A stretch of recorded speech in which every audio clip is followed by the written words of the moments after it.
Good morning. I'm Jim Perkins, and I welcome you to the fifth presentation of the Spring 2014 Olli Program Series, Foreign Cultures and American Foreign Policy.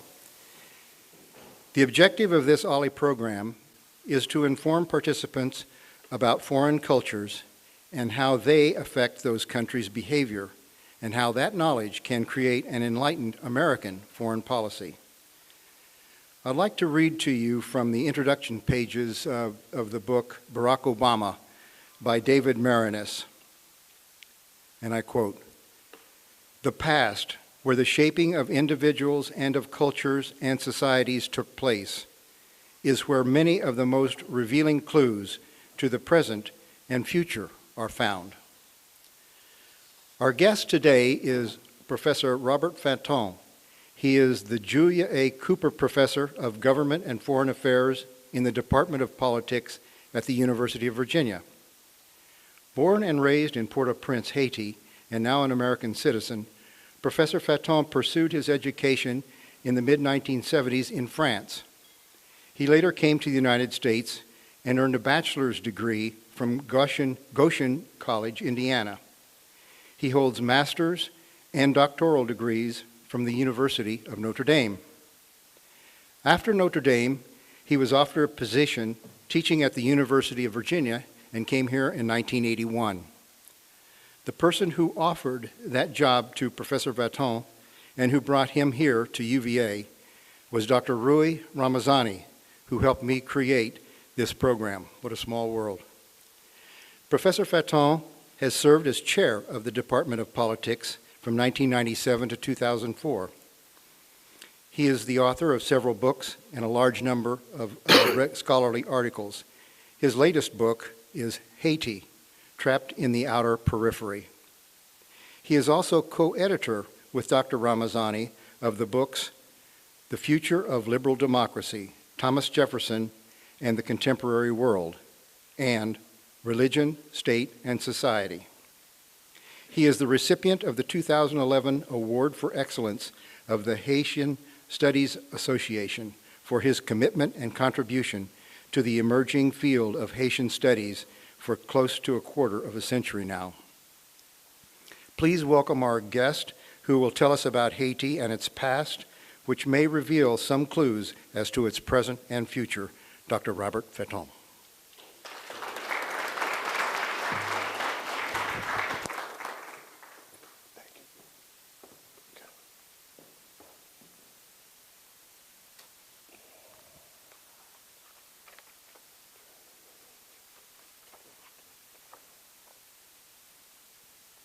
Well, thank you for that introduction. And the first few lines you quoted from that book on Obama are quite appropriate for the lecture, because what I thought I would do is really to go back in history, look at the founding of Haiti and how that founding has had all kinds of consequences for the current situations. So what I'll do is to talk about the founding and what that meant for the political economy of Haiti. And after that, we can plunge into the current situation. But I don't think you can understand Haiti or what is happening right now without looking at the revolution that led to the independence of Haiti in 1804. So indeed, it is, I think, quite impossible to understand Haiti's current predicament as well as its authoritarian and turbulent politics without analyzing the distant past. The material and historical inheritance of the colonial period and the slave struggle for emancipation weigh heavily on the present. French colonialism generated an authoritarian tradition rooted in the legacy of the plantation economy, which in turn shaped and constrained the political economy of an independent Haiti. Patterns of despotism have marked Haitian politics since the inception of the Republic in 1804. With very rare exceptions, Haiti's numerous constitutions have all ratified the providential authoritarianism of a single, all-powerful individual. Toussaint Louverture, the leader of the independence movement, inaugurated that kind of politics with the Charter of 1801. Haiti was still part of the French Empire, but wanted autonomy from the empire itself. So Toussaint Louverture decided that he would create a constitution, and that was the constitution that had actually freed slaves and had given them emancipation. And yet, the Constitution itself demanded discipline, loyalty, and submission to Toussaint Louverture himself. Toussaint's genius should not mask the reality that it announced Haiti's authoritarian future. He became governor of what was then called Saint-Domingue, and I quote, for the rest of his glorious life. And he concentrated unto himself the power of promulgating all laws and appointing military personnel. While life mandates have not been a feature of all Haitian constitutions, they shape political customs and expectations and legitimated the dictatorship of personal rule. Bent on monopolizing the political arena and convinced of their unique and direct relationship with the masses, Haitian rulers have typically shown little sympathy for democratic practice. They have thus tended to run the country like messianic presidential monarchs. The question then is, what are the causes of this despotism? And I will suggest that they are rooted in both the global and domestic historical and material structures within which Haiti gained and preserved its independence. To arrive at a more robust explanation, I will use the concept of habitus, and it's a concept that was developed by a French sociologist by the name of Pierre Bourdieu.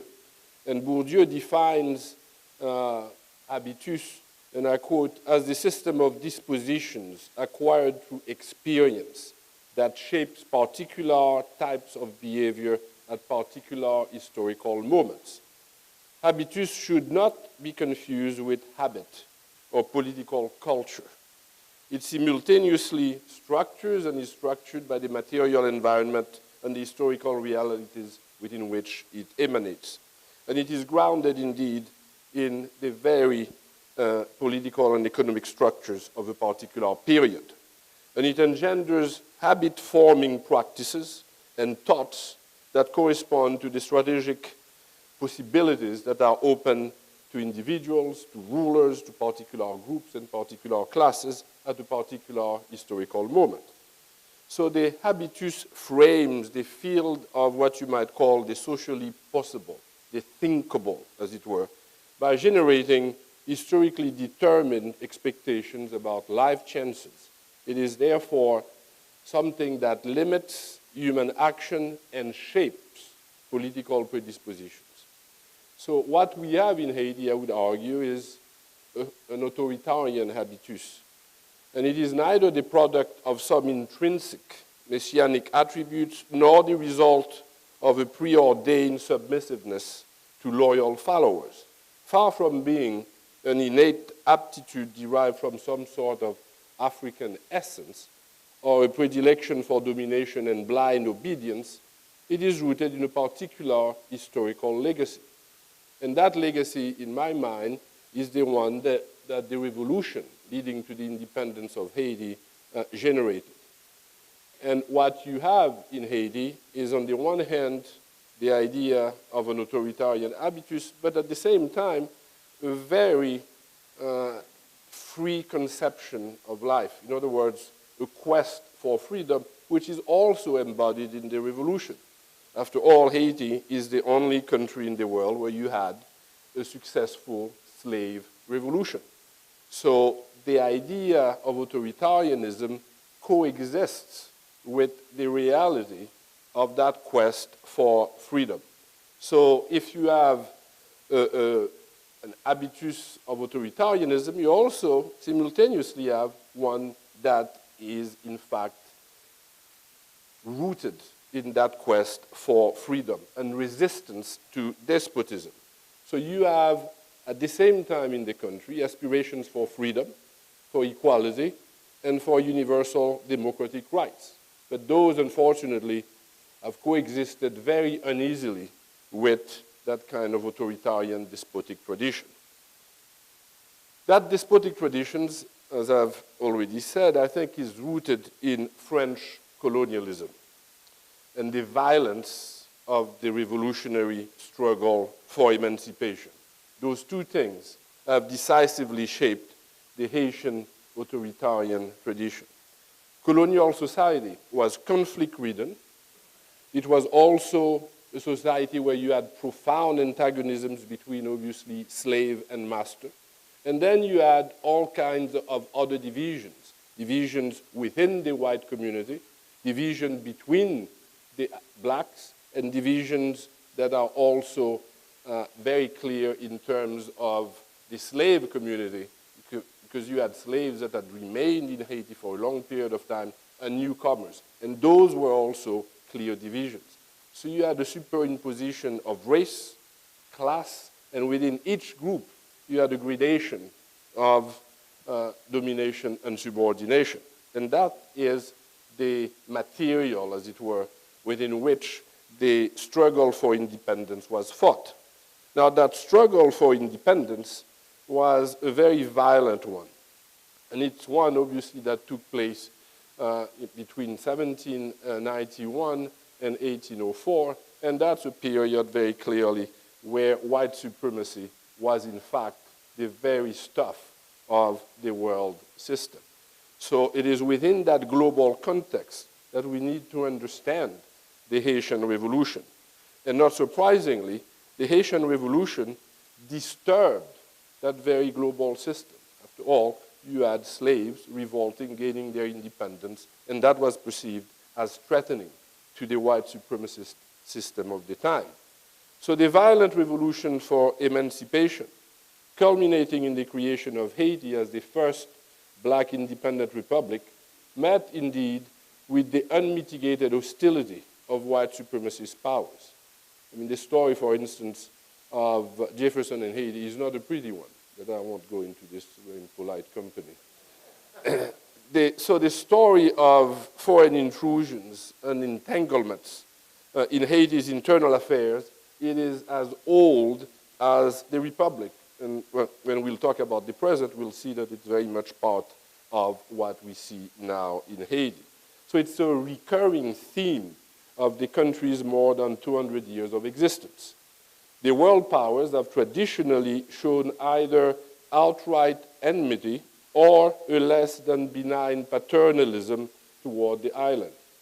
The threat of imperial domination has been the permanent specter haunting Haitian rulers whose statecraft has oscillated between accommodation, resistance, or compliance to the diktats of foreign powers. For instance, facing armed threats of white supremacist forces, Haiti's founding fathers had no choice but to embark on a program of militarization. The militarization of society had profoundly harmful consequences for any sustained process of democratization. It subordinated civilian politics to the diktats of the guns. It contributed to the development of a predatory system in which those not born into wealth and lacking weapons were systematically repressed into marginalization. For men with limited means, however, military service provided an avenue for social and material advancement. It also gave them status, access to land ownership, and arbitrary authority. Haiti was besieged not only by militarization, but also by the material devastation that resulted from the bloody struggle for emancipation. The economy collapsed, and huge numbers of men and women died. It's estimated that something like 200,000 people died during the revolution. And the population at the time was something like 700,000 people. So you can imagine the scale of the catastrophe. So colonial despotism, foreign threats, racial and class tension, insurrectionary violence, economic devastation, and political reflexes of command and control nurtured the authoritarian habitus. Moreover, the harsh and dehumanizing discipline of slavery and the plantation system, characterizing the colonial period, had profound, very profound impact on patterns of popular obedience and resistance. Slaves were coerced into literally laboring to death and came under an infernal and sadistic regime of domination. Threatened by massive violence, utterly excluded from the human community, and degraded by virtue of their race, slaves were the paradigmatic, what we call in Haiti, in Creole, moun en dehors, the people outside the system, but that are really the people laboring so that the system can exist. And not surprisingly, the struggle for emancipation was shaped by this pervasive violence, which in turn left its profound mark on Haitian politics. Slaves understood that to achieve their freedom, they had to demolish white supremacist plantation systems. And this, in turn, could only be done through massive bloodshed. Haitian rulers came to conceive of governance as a zero-sum game. Virtually, all of them looked at political power as a brutal, indivisible quantity that could be won collectively, but that had to be kept individually and exercised absolutely. This authoritarianism was, to that extent, a reflection of a long history of violence born in the harsh realities and requirements of the colonial economy. Slaves won their freedom by destroying that economy. Yet this victory came at a heavy price, given Haiti's place in world production and its utter dependence on sugar exports. At the time, the wealth of the country was inextricably connected to the plantation system, which hinged upon slavery and forced labor. And this is the predicament that the founders of the Republic had to deal with. In other words, if you wanted to have economic growth, if you wanted to restart the economy, you had very few possibilities. And the only real one was to join again in the plantation economy, produce sugar, and sell it on the world market. But if you were to do that, you would be almost compelled to reestablish some form of slavery or some form of slave labor, of forced labor. And obviously, the slaves who had revolted against that very system would resist any type of reimposition of the plantation economy. And that meant that Haiti's economy never fully recovered. That problem was never, obviously, resolved satisfactorily. In addition to that problem, is that if you wanted to create again the plantation economy, you had to militarize the system. In other words, the command and obedience system had to be reimposed. And not surprisingly, you had a major conflict between the rulers and the citizens. And that conflict has never been resolved. We still have that problem, the chasm that exists between the state or the rulers and the average Haitian. The other major problem that resulted from the revolution was that you had a massively unequal redistribution of land. Land actually was redistributed according to your military status, which again reinforced the power of militarization. So the outcome of the revolution was almost predetermined, given the domestic situation, given the external situation.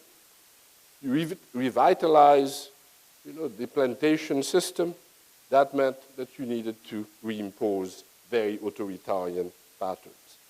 And as a historian of the time has put it, Caroline Fick, and I quote, there was an unbridgeable gap between the state structure, which was a military one, and the rural agrarian base of the nation. That chasm has not been resolved up to now. So Haitian rulers deployed repressive state power to compel the newly emancipated population into becoming a servile class of workers whose labor on the plantations would fuel the development of a black elite. These efforts generated popular resistance and ultimately failed. The history of this failure should serve as a warning to the current strategy of using ultra-cheap labor to promote the economic growth of export-oriented urban enclaves. This is right now.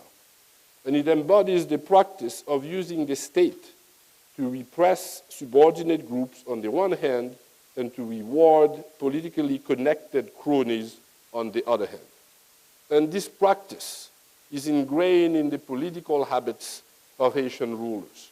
It has generated widespread corruption, as powerful public officials have historically tended to transform themselves into an embezzling class of big men. Since 1804, politicians have legitimated their illicit behavior by claiming, and I quote, that they are plucking the chicken without making it cry. Such claims reflect what I have called la politique du ventre, the politics of the belly, whereby different factions of the Haitian political class have traditionally fought with each other to eat, literally eat the limited fruits of power. La politique de vente represents a form of governability based on the acquisition of personal wealth through the conquest of state offices. It is a logical consequence of the material scarcity and unproductive economy that have marked the history of Haiti. Given that poverty and destitution have always been the norm, and that private avenues to wealth have always been rare and reserved for the few, politics became an entrepreneurial vocation, virtually the sole means of material and social advancement for those not born into wealth and privilege.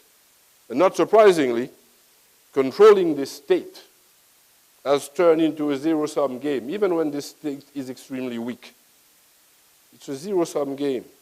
So the tragedy of Haiti's systemic foundation is that it has literally eaten the decency and humanity of perfectly honest men and women, transforming them into what people have now dubbed grands mangeurs, Creole word meaning the big eaters, a species of office holders who devour public resources for their exclusive private gains.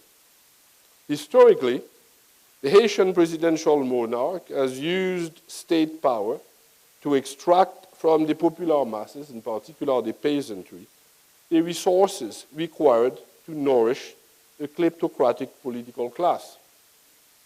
This nourishment has allowed the monarch to surround himself with the silent mediocrity of a submissive entourage. The entourage praises him as indispensable and convinces him that his continued rule is the sine qua non for society's well-being and prosperity. The population at large, however, does not ultimately share those convictions, as the chasm between rulers and ruled is vast and invites cynicism, plotting, and coup.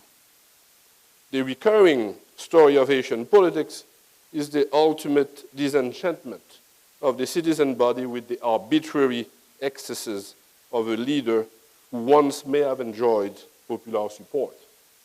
For instance, the founding fathers' attempt to restore the harsh labor of the plantation economy confronted the opposition of former slaves, who simply would not put up with such restoration. The newly freed slaves dreamt of an agrarian egalitarianism. They simply wanted to own some land and subsist independently on it. They ultimately made sure that emancipation could not be turned back, and they became a small-holding peasantry. Haiti thus evolved into a republic of peasant proprietors, bent mostly on subsistence production. This did not challenge, however, basic patterns of inequities and power. As I've said, the redistribution of land was highly unequal, and rulers followed the old practice of rewarding family, political cronies, and their military friends. In fact, peasants became the quintessential moun en dehors, the people outside the system but that are taxed to make that system work. So they became the moun en dehors of the post-colonial order. Sidney Mintz, a well-known anthropologist, put it that way. Peasants were never given the assurance that an intensified effort would lead to gains for them, as they were unprepared to make such an effort merely because they were told that it would be good for Haiti. Peasants behaved, therefore, like rational actors. But most Haitian rulers came to see peasants as an inferior human being. And there's a word we use for that, it's called bossal. It's essentially almost a slave. And the vision that many Haitian rulers have of the peasantry is that one. In other words, people who have no moral claim on state resources. And historically, the peasantry and its condition on the land has symbolized both the country's material stagnation and acute patterns of class disparities. And this is a problem that we have still now in terms of agriculture, which has been completely neglected. Thus, historically, freedom in Haiti faced severe material constraints, which have nurtured ferocious processes of class formation, racial differentiation, in a context, indeed, of racial divisions. Haiti is basically a country where there is a large black majority, but people at the top tend to be people of my color, light-skinned blacks. And that is a clear division in the country. That doesn't mean that you don't have a significant number of black Haitians who also have power and have devoured the resources of the larger population. In fact, the paradigmatic example of that is François Duvalier, who was black and probably the most savage leader that we've had in terms of extracting resources from the peasantry and giving very little, if anything, back to the rest of the population. In any case, scarcity has meant that those holding political power have used any means available to maintain their position of privilege and authority. And not surprisingly, relinquishing office peacefully is an extremely costly, difficult, and rare occurrence. In fact, if you look at the history of Haiti, we've had one president who was elected twice, and that's the Préval, who decided that he would step down, an election would take place. He was re-elected, and he stepped down at the end of that. But that's the only one. And it came in 1995, and then in 2006. So you can see that the record of peaceful transfer of power is extremely rare. It is something extraordinary in Haitian politics. So power cannot be shared. It is the springboard to material well-being and class climbing for the relatively marginalized, educated lower middle class that have traditionally produced the bulk of Haitian politicians. The quest for office responds, therefore, to the desire to meet primary needs, literally, and ultimately satisfy aspirations of upward mobility. Let me now summarize and conclude Haiti's political history from the revolutionary period through independence in 1804 to the contemporary post-Duvalier era reflects the predatory nature of the dominant groups, which have persistently refused to ground their rule in a meaningful system of accountability. Those dominant groups have controlled the state for their exclusive benefit, using it to extract resources from the poor majority and negotiate the forms of their dependence on foreign powers. And that's extremely important. You can't understand Haiti without looking at the external linkages, who supports who. And the predatory character of that Haitian elite derives more from its own interest and rationality than from some inherent Haitian cultural norm. It constitutes what I've called the authoritarian habitus. After 2 centuries of its travail, this authoritarianism has led Haiti to a catastrophic social impasse, which has been aggravated by the devastating earthquake of January 12, 2010. The earthquake, as you know, killed some 200,000 people, then left more than 300,000 injured, and close to 1 million people in Port-au-Prince displaced or homeless. It forced about 500,000 inhabitants to exit the capital for the rural areas, and over 1.5 million to live in makeshift encampments, lacking proper shelter and sanitation. In addition, 80% of Port-au-Prince's buildings and virtually all government ministries were left in rubble, including the National Palace. Finally, both the health and educational systems, which had always been quite inadequate, were left in complete destruction. While this was a natural disaster, the extent of the damage and the immense loss of life were preventable. The Haitian state simply failed to provide to the population the most basic structures necessary for a simple and dignified existence. I mean, at the time of the earthquake in Haiti, there was a similar earthquake in Chile. Actually, the earthquake in Chile was a little bit more, in terms of the Richter scale, was bigger. I think something like 240 Chileans died. In Haiti, we had over 200,000. So the social and political conditions ensuing the earthquake in the context of a quasi-invisible state left the country in utter catastrophe, literally at the mercy of the international community. Paradoxically, this disaster was an opportunity to create a new and more democratic society in which all Haitians would treat each other as equal citizens. In fact, the earthquake was a relative equalizer. While it was clear that the small, well-off minority would extricate itself from this crisis far more easily than the poor majority, death and devastation affected all, irrespective of class, irrespective of color. In the midst of the cataclysm, Haitians acquired for a short while a new sense of solidarity and citizenship that supplanted the zero-sum game politics that had characterized the country's history. The earthquake was compelling Haitians to enter uncharted territory. Facing disaster, some hoped that they would finally understand that a better future required the demise of the old ways of governing and producing.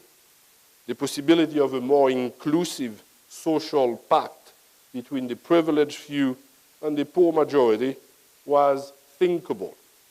It was not completely utopian to believe that a new Haiti could rise from the ghastly dust of the earthquake.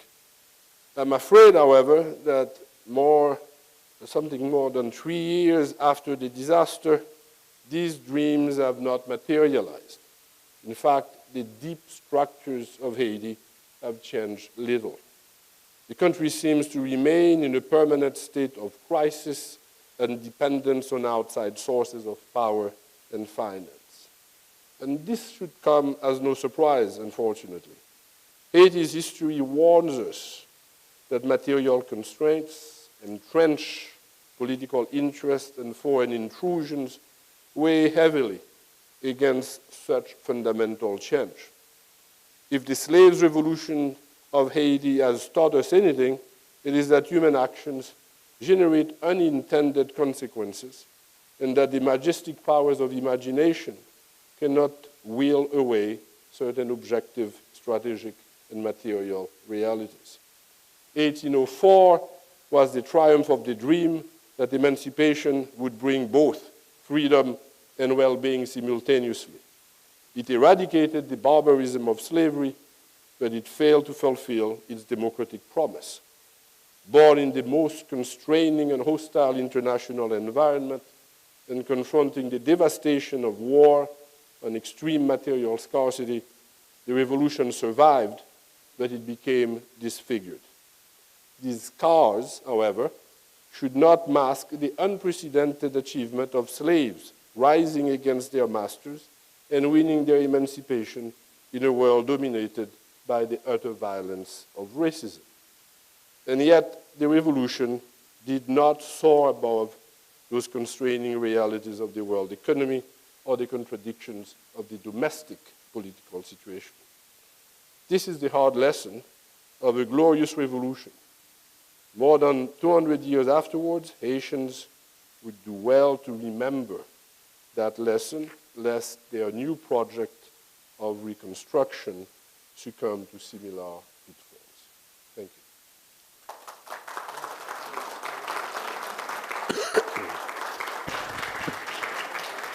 you. Thank you very much, Professor Fatton.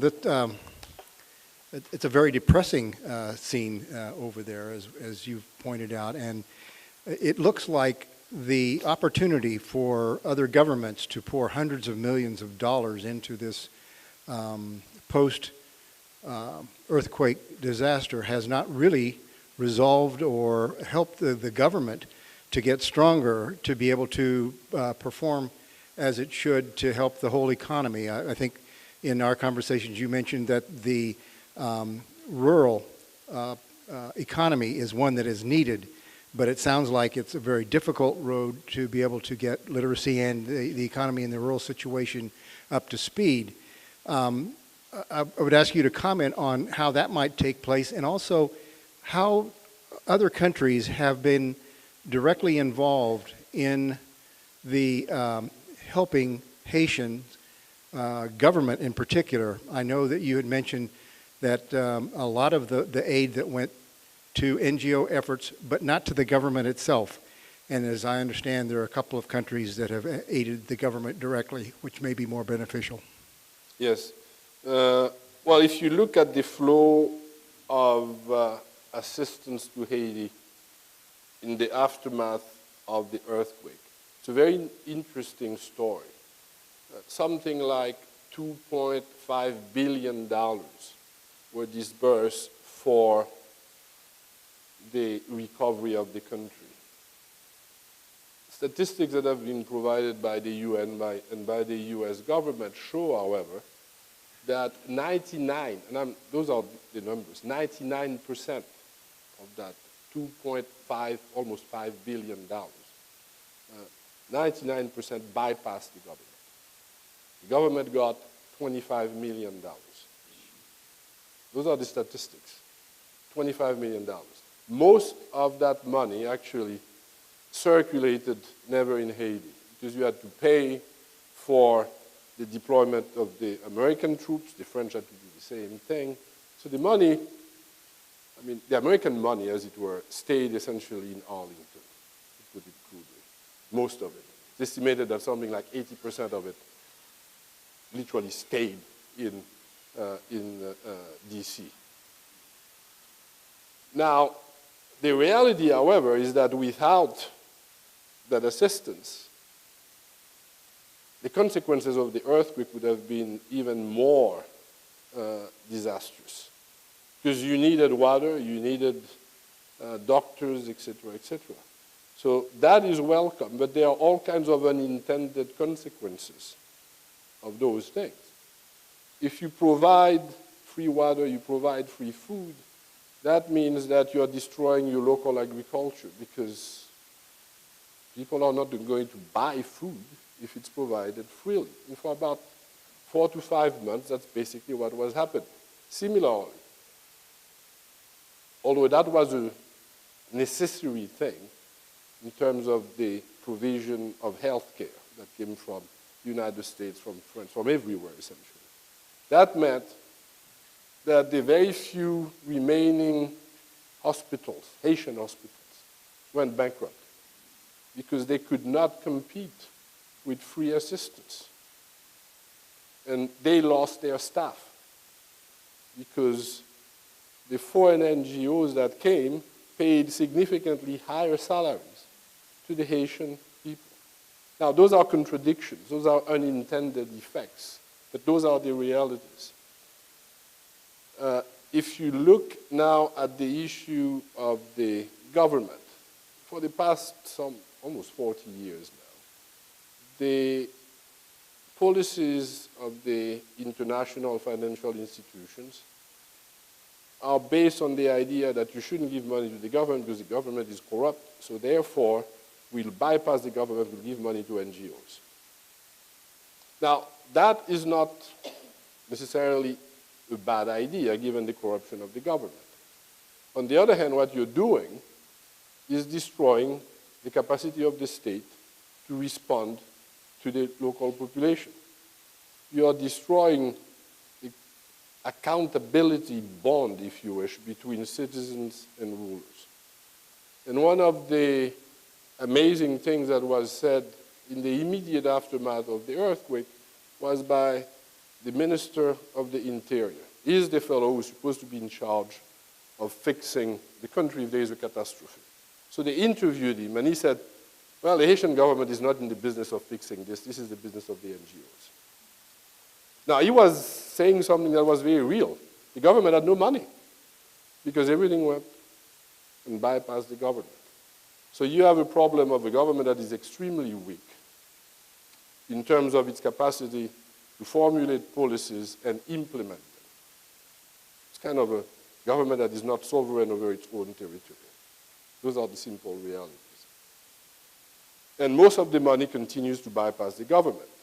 Paradoxically, the only country that gives substantial money to the government, directly to the government, is Venezuela, which has created all kinds of problems for the Haitian government because clearly the US was not very happy when it started under Préval, when Préval joined, as an observer nation, ALBA, which is the kind of organization that Chavez had set up. But they gave something like $600 million to the government. It's a huge amount of money. In addition, they give to the government subsidized petroleum. Now, the problem now for the Haitian government is that the economy of Venezuela is not going well, so they are not getting much in terms of real cash from the Venezuelan government. The petroleum is still being given at subsidized levels. But the current president, who's actually a right-wing populist, has said very publicly, the government has no money. And people are saying, what do you mean you don't have any money? He said, well, in terms of money that we can invest in any project. Because the money that we get, the bulk of that money for investment is from Venezuela. And we've spent it on several projects. And there's very little coming in now. So until there is a transformation in the thinking of the international community, that in fact you need to have some sort of significant state capacity to deal with the problems of Haiti, we won't be able to change much. The other major problem that you mentioned was the problem of agriculture. And here again, the financial institutions, the World Bank, the IMF, and to some extent the Inter-American Bank have an urban bias. which to me is absolutely crazy. And why is it crazy? Because Haiti, 60% of the population of Haiti is still in the rural areas. Haiti could feed itself, but it's not feeding itself. Agriculture has been totally neglected, not only by the Haitian government, but also by the international community. If you look at the flow of money going to Haiti, from 2000 to about 2006, only 2.5% of assistance has gone to agriculture, which means that the agricultural sector is in complete disarray. And it's in disarray also because you have massive population pressure. Massive population pressure is clearly connected to the fact that you have a very poor population. But in addition to that, one of the really tragic things that has happened is that Haiti, up till about 1990, was self-sufficient in terms of rice. And this is probably the paradigmatic case of agriculture. And then the IMF, the World Bank, USAID came and said, no, this is not the way to do it. You should lower your tariff. We are going to give you food which is much cheaper, which is true. So what happened is that rice production fell. I mean, you can look at the curves of production and the introduction of essentially American rice. So what happened is that tariffs are virtually non-existent. So American rice enters into Haiti and destroys the local agricultural system. And that policy actually was really implemented under Clinton. And, you know, when you're talking about cronies, it's not only in Haiti. I mean, the rice comes from Arkansas. And Bill Clinton, who became a very significant actor in the post-earthquake period, went in front of the Senate and actually made his own mea culpa, saying this was a bad policy. We shouldn't have done that. We've destroyed the agriculture. But the policies have not changed. So if you don't change those policies, it's very unlikely that you're going to get any type of agricultural reconstruction. Haiti is going to continuously be dependent on outside sources for feeding itself, and since it cannot import that amount of food without assistance, it's going to continue to depend essentially on charity, and that devastates the local agricultural system, the local production system. So if you don't change that, it's very difficult to see how the country can really embark on a sustainable growth pattern. It's very difficult. If you have any other questions, please come on over and queue up. I do have one question which brings us up to speed now.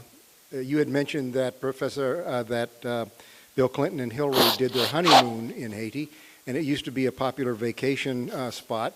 You've just recently been there in the last few months. What could you tell us now about the potential for somebody going over to visit Haiti as a tourist? Oh, the country is quite a beautiful country, and it has received bad press. It's clearly not a country if you go, you're going to fear for your life. I mean, the State Department has still one of those advisories that you shouldn't go, it's dangerous.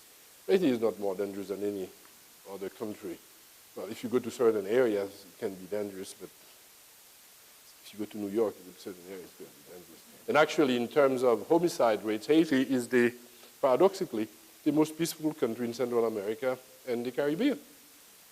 Much less violent than Jamaica, which is one of the destinations for tourists. On the other hand, when you are a tourist, you go to Jamaica, you don't go to Jamaica, you go to a resort. So now Haiti is trying to redress the whole tourist industry, but it's very complicated because the infrastructure is quite in bad shape. There are very few hotels, they are building a few, but the last time I checked, there was something like, now with the new hotel that they've just built, maybe 2,000 rooms in the whole country. So this is peanuts. I mean, you can have a tourist industry based on that. So there is an attempt to generate investments, to create an infrastructure for tourism, but this takes time. So it's not something that is going to resolve all the problems. And in addition, tourism brings money, but it's also very costly because most of what you eat most of material that you use to build the hotels, it's not from Haiti that's going to come. It's going to come from abroad. So you have to look at that reality. But it's one thing that could help if it's done properly. But this requires massive investment in the tourist industry, and so far, it's a very limited amount of investments. I mean, the last time I looked at the statistic was for 2011, 2012, in terms of the total investments in Haiti, it was $180 million. That is really insignificant. Yeah. What would it take for the Haitian government to get its act together and start creating a more democratic society in which more people participate and which brings in more capital and more investment and grows its own economy? Well, one of the problems that we've had a permanent state of instability, sometimes very serious, sometimes Parliament is not working with the executive, so there's nothing that can be done. Haiti, in a paradoxical way, is a country now where the freedom of the press is absolute. I mean, you can go on the radio and insult the president with the most amazing words, and nothing is going to happen to you. I mean, there is a complete license, and there is also, the radios are controlled by different groups. So if you listen to the news about Haiti, you don't know in which country you are, depending, because they are completely different narratives. But you have real freedom of the press, I mean, especially the radio. And everyone, you have something, radios go in the street and interview people. So there is that. There is a public opinion out there. And it's really very vociferous. You have strikes, continuously strikes. Yesterday, there were something like 5,000 people in the street saying that the president should go, although his term, he has 2 more years in his term. So you don't have that lack of, although sometimes the police can come, but in general, you can say whatever you want. Now, the structures are very poor, and Parliament is a completely dysfunctional organization. But it's dysfunctional also because there should have been an election. An election has yet to take place. I mean, we are 3 years behind. So we have a third of the Senate. So what do you do with a third of the Senate? And 2/3 of the deputies also are not there. So they are negotiating now for an election in October, and no one knows what's going to happen. But the problem with election is it's not that the elections are bad, but they need to be properly organized. The last elections we had was a real farce. That was immediately after the earthquake, which was a crazy idea to organize an election amidst that devastation. And that was the responsibility, to a large degree, of the international community, because this is where you see the dependence of Haiti. You can't have an election without massive influxes of dollars to organize the election. In the last election, the presidential election, we have 2 rounds in Haiti. In other words, you have the first round, and if one candidate gets above 50%, this is it. But if no one gets the 50% plus 1, then you have a second round. In the second round, the first 2 compete in the second round. Well, in the first round of the election was on a Sunday morning, started at 7:30 in the morning. By 11:30, all the candidates, except the candidates that was clearly the favorite of the previous president, President Rival, all the candidates went on national TV, said the elections are a farce. We should cancel them. We should organize a new election. Okay. And the international community told 2 of the candidates, don't do that, because you may be number 1 and maybe number 2. So on Monday morning, those 2 candidates decided the elections were quite good. And they decided not only they were quite good, but they should be 1 and 2. Now, the Electoral Council, a Haitian body, decided no. One person of those two, a woman by the name of Muriel Maniga, was number 1. And number 2 was the protégé of the then President Préval, a fellow by the name of Célestin. And number 3 was actually the current president, was Michel Martelly. For whatever reason, the international community decided that Martelly should be the man. So for about 5 months, there were negotiations. And the Haitian Electoral Commission, without ever giving the full results, decided 4 months afterwards to reverse. Number 1 was Maniga, number 2 was Michel Martelly, and Célestin Sayonara. That was the thing. Then we had the second round, which was better organized, but very few people actually voted. Estimated that something like 19% of the registered voters voted. So it's a minute number. And Martelly won overwhelmingly, and that was a fair election within the constraints of the election. Now, Martelly is a very peculiar character. He used to be a,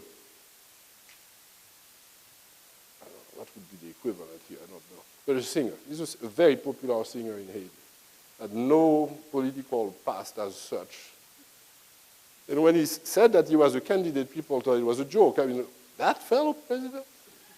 I mean, you could go to YouTube, and I won't tell you what he did on YouTube. I mean, he has performances that are absolutely scandalous. But he managed to run a campaign saying, I'm completely different, I'm not a politician. I'm this new man. I have no interest with those crazy politicians who have messed up the country. And he's a very smart guy at the same time. So he ran and he won. Now, I'm not sure that, at least for the first 2 years and a half, that he had any idea of what he was doing. Because there were no clear policies. He would change, he would be telling you one thing sometime, but he's president. I think he has a certain degree of legitimacy, in spite of the fact that there are lots of protests against him, and it's very difficult to gauge what is the level of that legitimacy.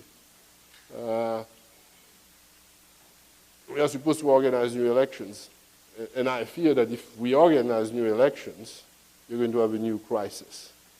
Because the big issue is who will be in charge of the Electoral Council.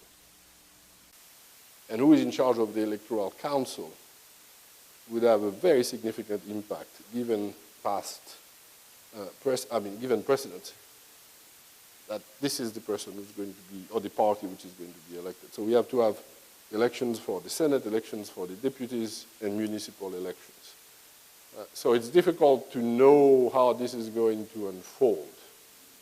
But traditionally, pre-electoral periods are periods of crisis, and post-electoral periods are periods of crisis, because the results are always contested.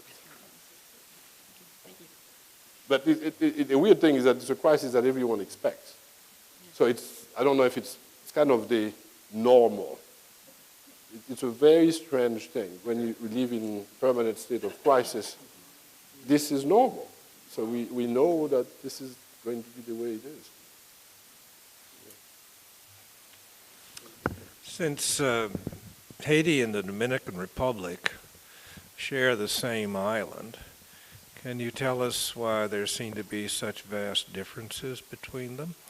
Also, France had other colonies in the Caribbean, let us say Martinique. How did they avoid the road that Haiti has taken? Well, in the Dominican Republic, I think there's a very, not that simple, but a very good explanation. Trujillo was a different dictator than Duvalier.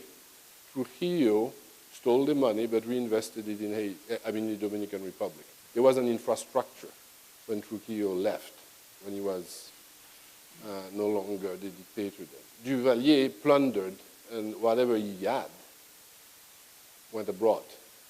If you look at the 1950s, Haiti and the Dominican Republic were more or less at the same level in terms of GNP, et cetera, et cetera.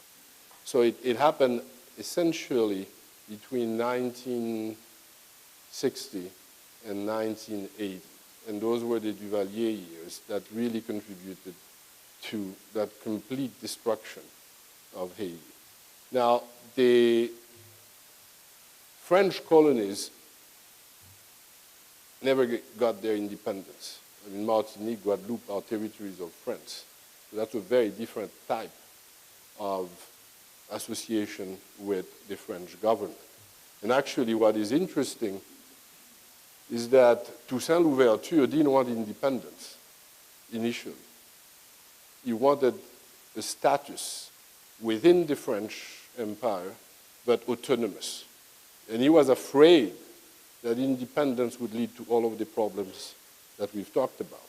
That given the world economy, he would be a pariah nation. And given the violence of the revolution, that the struggles would continuously permeate the politics of the country.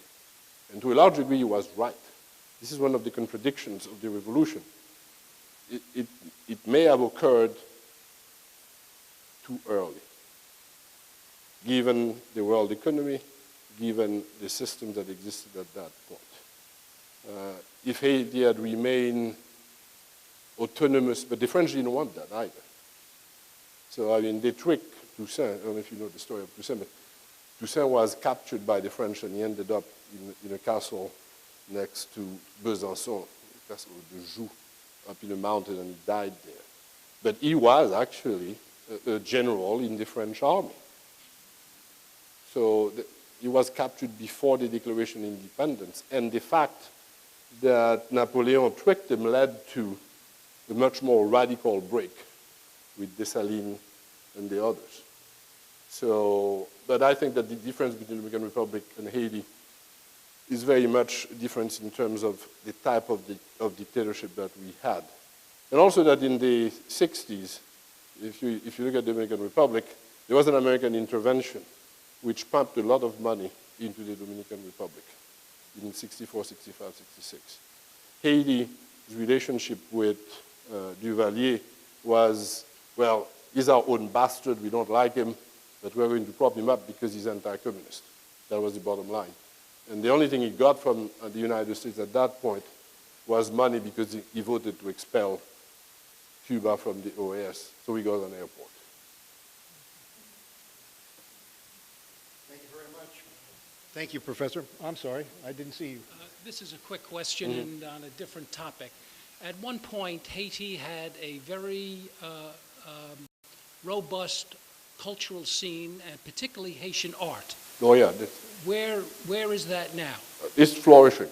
That's one thing in Haiti that is really flourishing.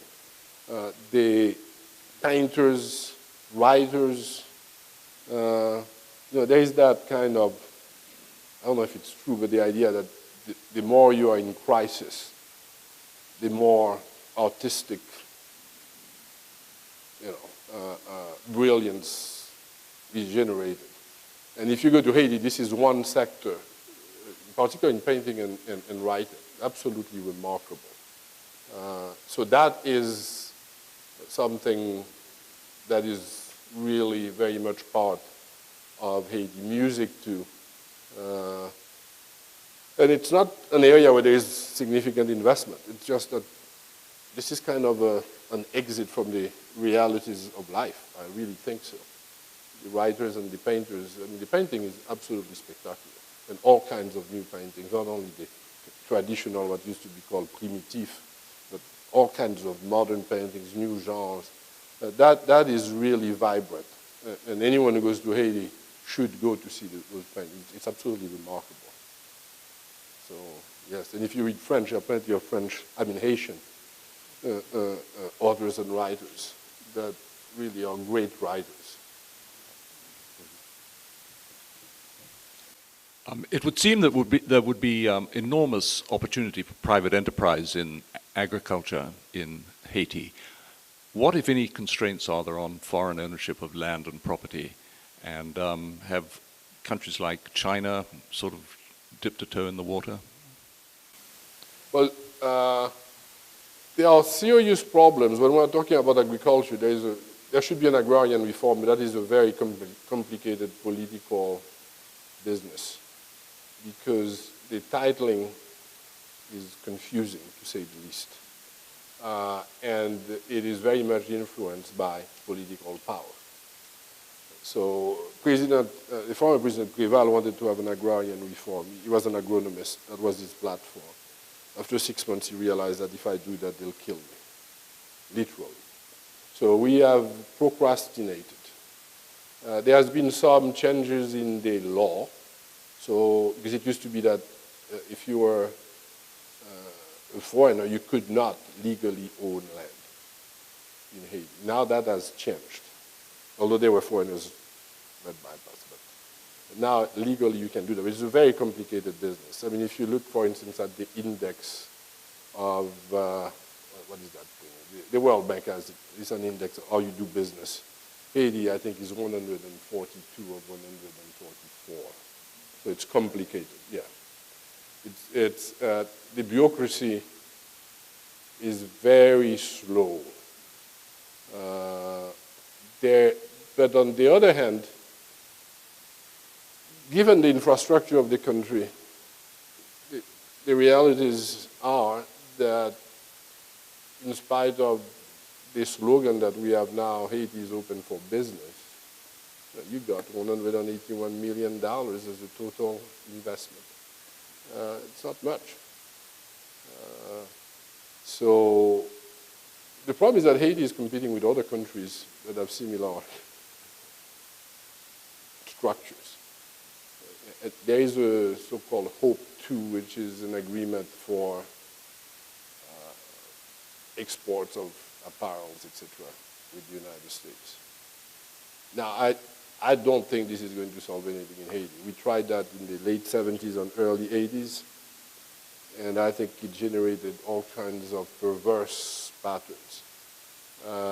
Because of the neglect of agriculture, you have a migration from the rural areas to the urban areas, and you have kind of enclaves within the urban areas where you have a few small industries.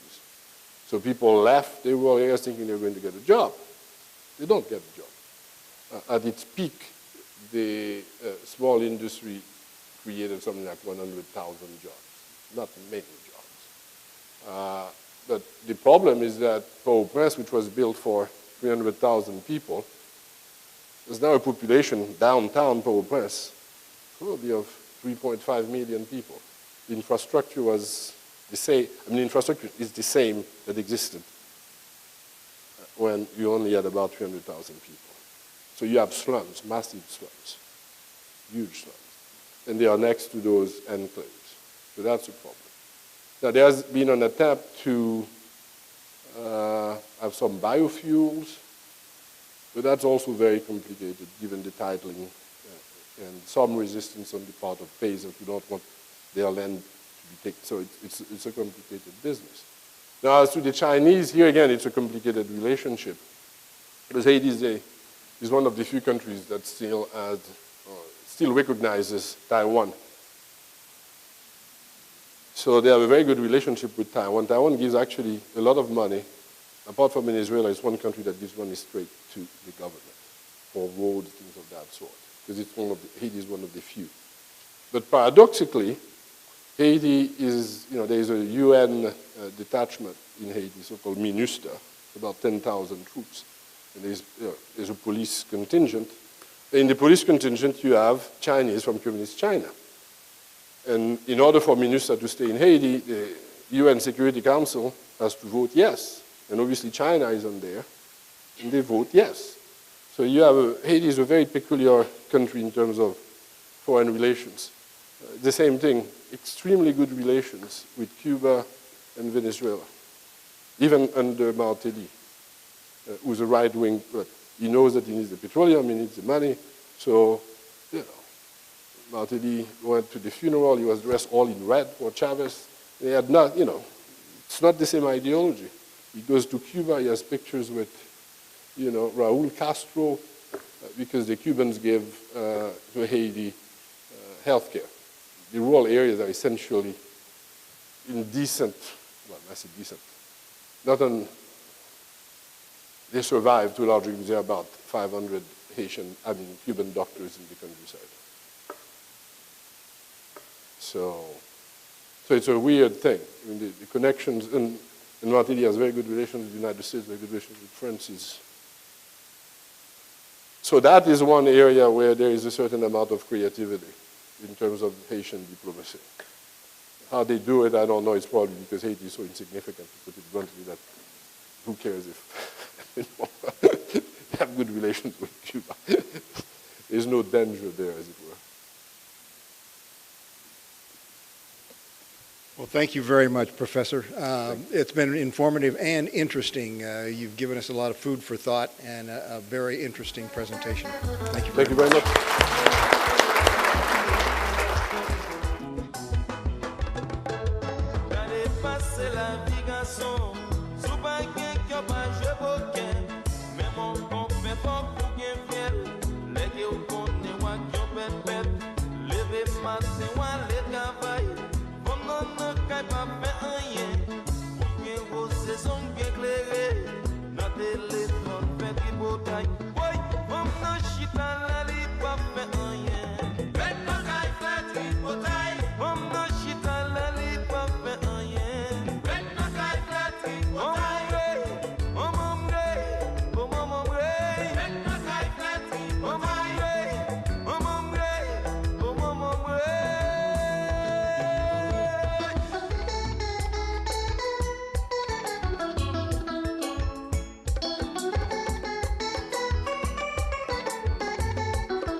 Moi-même comme un garçon qui est fier, qui conjoint là.